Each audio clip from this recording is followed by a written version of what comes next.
Hello everyone and welcome back to another video here on the channel. Today we're going to be talking about the next film from the directing duo of Radio Silence called Abigail. This movie stars, of course, Melissa Barrera, Dan Stevens, Alisha Weir, William Catlett, Kathryn Newton, Kevin Durand, Angus Cloud, and of course, Giancarlo Esposito in a smaller but prominent role in this film. And I was really excited for this movie, mainly because of the Radio Silence directing team. They, of course, directed Ready or Not, which I absolutely love that film, along with the Scream films, Scream 5 and 6, which I do really enjoy those films. And I also really like Melissa Barrera as an actress, and still think that it was wrong that she got fired from Scream 7, and I'm still heartbroken that we won't get to see the continuation of that story. But that all being said, I'm very happy to say that I did very much enjoy my time watching this film, and I just really like this directing team. And of course, I will be talking about spoilers for this review because I always talk about spoilers, but also there's a lot of things towards the end of this film that is more so towards my negatives about this movie that I wouldn't be able to truly get into without getting into spoilers, because obviously no movie is perfect, and I think in particular the third act of this movie has some issues that I will be getting into later on in this review. But without further ado, let's get into Abigail. So what is this film about? Well, essentially it follows a heist crew of sorts. You have this group of criminals that have all been tasked to kidnap this little girl and hold her ransom essentially for 24 hours by Giancarlo Esposito. And once the father pays this heavy ransom, then they're going to let the girl go, or if he doesn't pay the ransom, then, you know, bad things are going to happen to the little girl. It's a classic setup with these classic criminal characters that all have their own character quirks and their own benefits and their own skill sets and their own dynamic between this team, some tensions between some team members and some, I guess, connections between some team members that is going to be interesting throughout the rest of the movie. But of course, the movie is not truly about that, because this little girl happens to be a vampire, and that is the selling point that is sold in the trailer. But I think a lot of reviewers, including myself, are going to say that I do wish this movie really hid the idea and the hook of this movie being a vampire film from all the marketing, because that would have been so fun to watch this movie knowing absolutely nothing going in. And I think that was very much the intent from Stephen Shields and Guy Busick's screenplay for this film, because the first 40 minutes have absolutely no, I guess, indication. I guess there's little hints here and there that this is a vampire film, but if you were none the wiser, you'd be thinking, oh, well, you know, they kidnapped this girl, and you find out that, you know, this girl might be the daughter of this very powerful kingpin, essentially, this crime boss that has this reputation of killing people in very brutal ways with this, you know, this, I guess, hitman of sorts that is a part of this, you know, crime ring that will essentially dismember bodies and tear them apart in very gruesome and brutal ways, and is able to get into any sort of situation, to handle any sort of situation in the most brutal of fashions, to send a message to anybody who tries to double cross him or try to take down his empire. And so you're building up this red herring of this character that is capable of all these things, and the surprise of the movie, the reveal, I guess, early on, is that it is actually the little girl and that she is a vampire. And I think that would have played extremely well to those who have no idea what this movie is going in. And so I'm sorry if I spoiled that too. I'm sorry if the trailers spoiled that for you, because I think that would have been a fun experience to watch this movie with fresh eyes. But either way, I do think that it is extremely well written, especially when it comes to the characters in this film. And first off, I do want to talk about Melissa Barrera, because she is the lead of this film, even though this is very much an ensemble piece with everybody in the cast getting a moment to shine here. And I just really like Melissa Barrera in a lot of the films that she's been in. Honestly, I liked her in all the films that I've seen her in, you know, especially in The Heights. Of course, the Scream movie, she was great in those. She works really great with the Radio Silence directors. I believe she was in another Sundance movie that the name is escaping me right now, but I think it was like a Beauty and the Beast type of thing, where it's like a romance story with Melissa Barrera and this other, I guess, beast-like character that is an unconventional love story of sorts that has also some horror elements in that one. So she's really great in these genre type of movies, and she was once again great in this film. And when you have a cast of characters that are all criminals, that are all willing to kidnap a child, you need to have one character that is going to be at least somewhat likable, somebody that you're going to root for, even though in a different version of this movie you're essentially following the villains of the story. But when you have Melissa Barrera's character, who has this backstory of her, you know, being a junkie in the past, and, you know, she had a kid, a little boy that she essentially abandoned because she doesn't feel like she was a good enough mom, you know, because she wasn't clean, because she was on all these drugs, she felt like she doesn't deserve the love of her child. And this kind of mirrors Abigail's storyline and her relationship with her father, who she feels like he abandoned abandoned her in a lot of ways, and so now she's bored out of her mind. She is the, I guess, the hitman of sorts. She is the one who goes out and kills and does all the dirty work for her father, and she feels abandoned by that sort of, relationship. There's no love there. She feels like he has nothing, no absolute care for her in the world, and so their storylines kind of mirror each other in one way or another, which I do also find interesting, especially when it comes to the ending of the film, and that's, core relationship of how things resolve with these characters by the ending of it. I thought that was a clever connection to make with those characters. But going back to that screenplay, there is a brilliant scene at the beginning of this movie where Melissa Barrera's character essentially kind of goes down the line of everybody who's a part of this crew, that essentially is like, okay, you put $100 on the table for me to try to guess something about you that is possibly correct, because they're not supposed to share their names with each other. They're not supposed to tell each other's backstories. They're not supposed to get personal in one way or another, but with their banter and their dialogue that they have in this film, which I just really love the dialogue that's, the Radio Silence directing team has in their films. And Guy Busick is especially, because I think he's written the Scream movies with the Radio Silence team amongst some other movies, and I just really like his dialogue, specifically in this scene of how Melissa Barrera essentially breaks down the roles and the backstories of each character in a very fun and humorous way, but also it gives you enough characterization for each character to be like, okay, well, you have Kevin Durand's character, who is definitely the muscle of the team, but he's also a lovable goofball in a lot of ways. He's definitely an idiot. Like, he does a lot of dumb things in this movie, and it's just, he's a very specific type of person that once you see his role in this movie, you're like, yeah, I kind of dig that. And it's completely different from his role in Lost, which I absolutely love Lost. That's one of my favorite shows of all time, and I was excited to see him in a movie because I haven't seen him really in anything besides Lost, and I really enjoyed his more humorous and more lovable goof role that he has in this film. But then you also have Dan Stevens in this movie, who I also love. Dan Stevens from Legion. Absolutely go watch Legion. It's also another brilliant show. I can never get enough of Dan Stevens. He was also my favorite part in Godzilla x Kong, which I also have a review out here on the channel. But when Melissa Barrera's character is kind of breaking him down and saying that he's an ex-cop of sorts and he betrayed the force, maybe he was undercover and he's working for, this crime ring essentially that you find out, and he fell in love with the crime world a little bit too much, where he both lost, his faith in the police department and his faith in this crime world, and he's kind of in this in-between parts where he betrayed both sides of the faction, which is why the crime family wants to take this character out and is putting him in the situation with Abigail. And so that adds a lot of tension with this character and Melissa Barrera's character, because there's a lot of distrust in that sort of relationship. When I talk about the tensions between the characters in the first half of the movie, he's really a main source of antagonism, even though he's a very smart character. He has a lot of good ideas. He has some bad plans too, but he kind of thinks like the audience, where like as soon as he figures out who the father of Abigail is, he wants to get out of there right away, but he's convinced that the money and the ransom that they're going to get from this situation is going to be worth the risk of being potentially killed by this psychopathic killer that's going to dismember all these people. But he has some good plans, he has some bad plans, but he's an interesting antagonist and, driving force for Melissa Barrera's conflict throughout this movie. Kathryn Newton is also in this film, who's also having a great year. I absolutely loved Lisa Frankenstein. I know a lot of people kind of were turned off by that movie, but it was exactly my type of weird, and I thought Kathryn Newton was great in that role, easily my favorite role that she's been in, and she was great in this movie as well. She worked really well with her character. She's kind of the hacker of the group, the tech person of the group, and she's a character who is too afraid to get really dirty with, the actual kidnapping of these sort of things. She won't get her hands dirty for too much, which is why she uses a keyboard as her weapon instead of a gun, is kind of how they describe her personality in this film and her usefulness for this team. And she just kind of has this playfulness to her because she's a young kid, definitely way over her head, and has these ambitions that's a little bit too much for her at times in this film. But then she also gets to play a lot in this film, especially in the sequence where she does get bitten by Abigail, which I'll get into the powers of the vampires, which I think is broken down in a very interesting way a little bit later on in this review. But when she eventually does turn into a puppet for Abigail, she gets to have fun hamming up the scene as a really campy and, silly vampire who's doing these ballet moves in a controlling way from Abigail that's mirrored in great editing in that entire sequence before she blows up from the sunlights. But she gets to also play a lot in this film that was extremely entertaining. And although William Catlett is not in this film a lot, he does still have that, presence to him that's kind of going to be, I guess, covering the back of Melissa Barrera the entire time. He's the more like the military macho guy of the team who has a good heart and a good, I guess, presence to him throughout this movie, who also has a moment to shine in this film, where he has this speech where I'm going to cover your back, Melissa Barrera.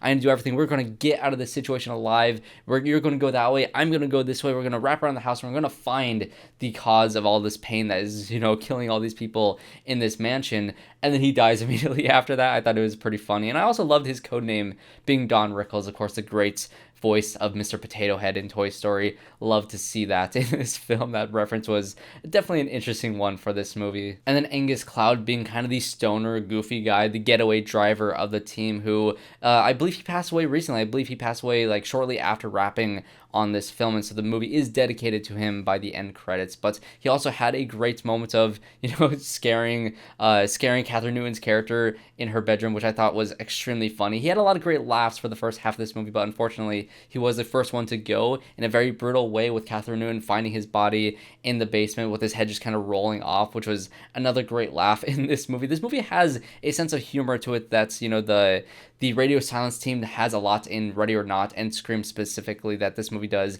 capture really well. And again, when it comes to these directors, I do love their style and their tone and their writing and the atmosphere and the style that they have for all of those films. But of course, the true star of this movie is Alisha Weir as Abigail, and she is so good in this movie. I think the comedy with her character and the playfulness of her when she turns into the vampire is the most impressive part of this movie, and the contrast of that between how she was performing at the beginning of this movie as that innocent little girl who has been kidnapped, who has that touching conversation with Melissa Barrera at the beginning of the movie about her son and how she feels abandoned by her father, and that her father is not going to pay for this ransom because he doesn't love her. And I believed that, and Melissa Barrera's character also believed that to a certain extent, and you can feel that pain in this character that is kind of buried deep down behind like the malicious intents of this character, which when she gets to be deliciously evil, she gets to be deliciously evil. But you can tell that this character is a little bit more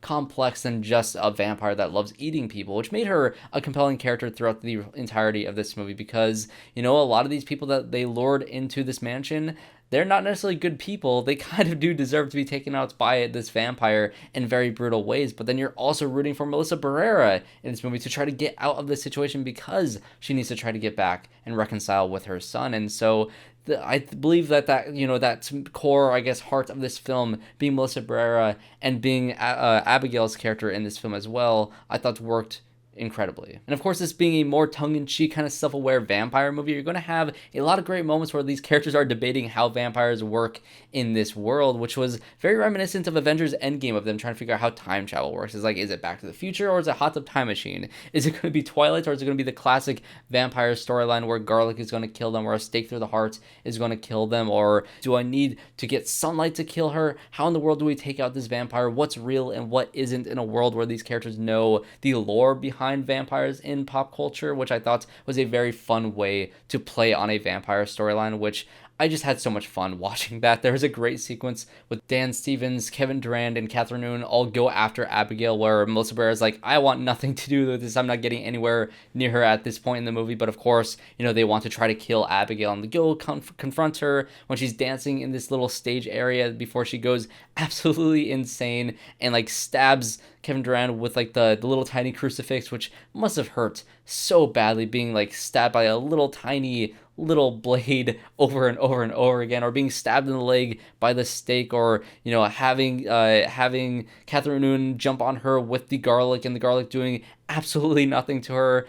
I thought all of that was a very fun sequence that just really did relish in the idea of this being a vampire movie, and it has a lot of fun with the lore of what vampires are in pop culture. But then you get towards the ending of the film, after one character's been taken out slowly at a time throughout the entire runtime of this movie, until you're left with Dan Stevens and Melissa Barrera. And this is where I get into some of my issues with this movie and how the screenplay decides to try to tie everything up in too nice of a neat little bow, where every reference made to the crime family, to the dad, to Giancarlo Esposito and his role in all of this is explained away in a lot of exposition and a lot of just meandering towards the last act of this movie, where I think everything that was happening inside the mansion itself was interesting. I didn't really care about the outside things. I think in some movies, I think they try to over explain certain things.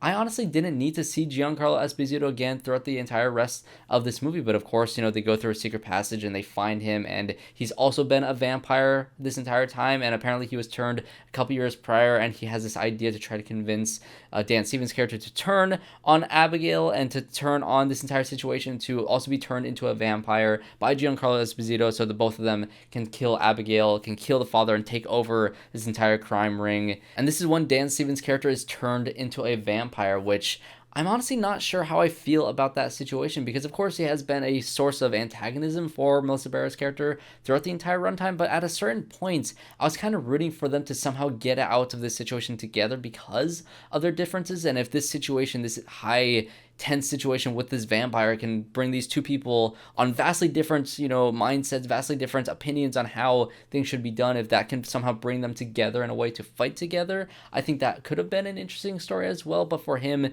to turn on Melissa Barrera at this point, I guess it wasn't surprising from a character standpoint, but I don't know. I get the idea of the writers of this movie wanting to have Dan Stevens play a vampire, because if you have Dan Stevens in a movie and he's willing to get weird, let him get weird. And I think he did chew up the scenery in the ending of this movie, but I don't think I necessarily needed it. I didn't need Giancarlo Esposito to be a vampire making weird faces at the end of this movie. Although, again, if you have Giancarlo Esposito and he's down to get weird, let him get weird. I understand why these decisions were made.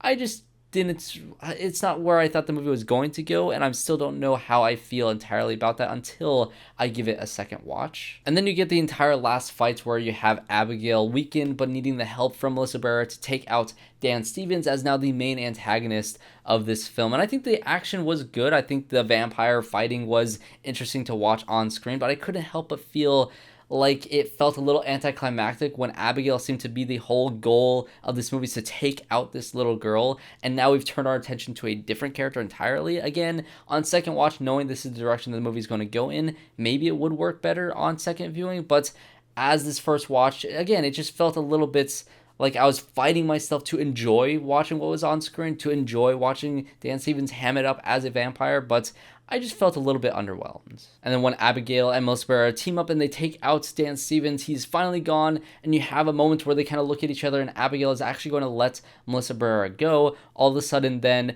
Abigail's father shows up, and it's hinted at that he has gone by many other names, that he's possibly Dracula, and this is where he is at now in this time and day. And I was like, why? I don't need to see this. The movie it wrapped up in a nice, neat little bow, and now we're trying to explain who the father is. Again, there's so many things towards the end of this movie where, they mentioned the father early on. They mentioned Giancarlo Esposito and why he was the one who betrayed all these characters. They mentioned all these different things where I didn't necessarily need an answer to that, because the main threat at hand being Abigail in this mansion was all I really cared about. And, he didn't really play a big role as the father at the end of this movie. And honestly, I think a better direction this movie could have gone would be for Melissa Barrera to take out the father and to essentially set Abigail free, which I think would have been a little bit more poetic for, Abigail to set Melissa Barrera free to go reconcile with her father, and for Melissa Barrera to set Abigail free by breaking that curse by killing the father. I'm not sure if that's how the vampire, I guess, lore would work, because, Melissa Barrera is bit by Dan Stevens, but once Dan Stevens is killed, then she's not going to be turning into a vampire. So if you killed her father, would Abigail be set free? Would she turn back to a human? I'm not exactly sure if that would be the case, but I think that would have been a little bit poetic for these characters to both set each other free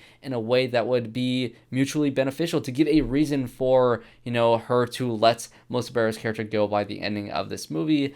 I don't know if that would have worked. I don't know if that's how the vampire lore works in this world, but I don't know, it's an idea. But as underwhelmed as I was for the last act of this movie, I definitely do want to watch this movie again to give that last act a second shot. But I kind of in a spot of this movie where I really loved 2/3 of this movie, and I liked the ending just fine enough, where I think on rewatch maybe the whole thing would just kind of click together a little bit better for me. But as of right now, I thought this was a really fun and really entertaining and bloody good time as a vampire movie. And honestly, there's been a while since we've had a good vampire thing. I was very underwhelmed by I think it's called The Invitation from a couple years ago, or maybe last year, and I absolutely hated Morbius. So it's nice to go back to a theater and watch something good with a vampire in it. So if you haven't seen Abigail and you didn't care about spoilers and you got this far far into the video, go watch Abigail. I think you'll have a fun time with it. I think the style is fun. I think the performances are great. The humor in this movie is also great, and it's also a bloody good time for a horror fan, and so go check it out. I would definitely recommend it. But that's going to be it for my review for Abigail. Definitely leave a like and subscribe to the channel if you did enjoy my thoughts on this film. Definitely comment down below your thoughts on this movie, whether you loved it, you hated it, or you feel like me where you did love it up until the ending or a little bit iffier on the ending. I'm very curious to hear all your thoughts in the comment section down below. Like I said, leave a like, subscribe, comment down below, and I hope to see you all in my next one.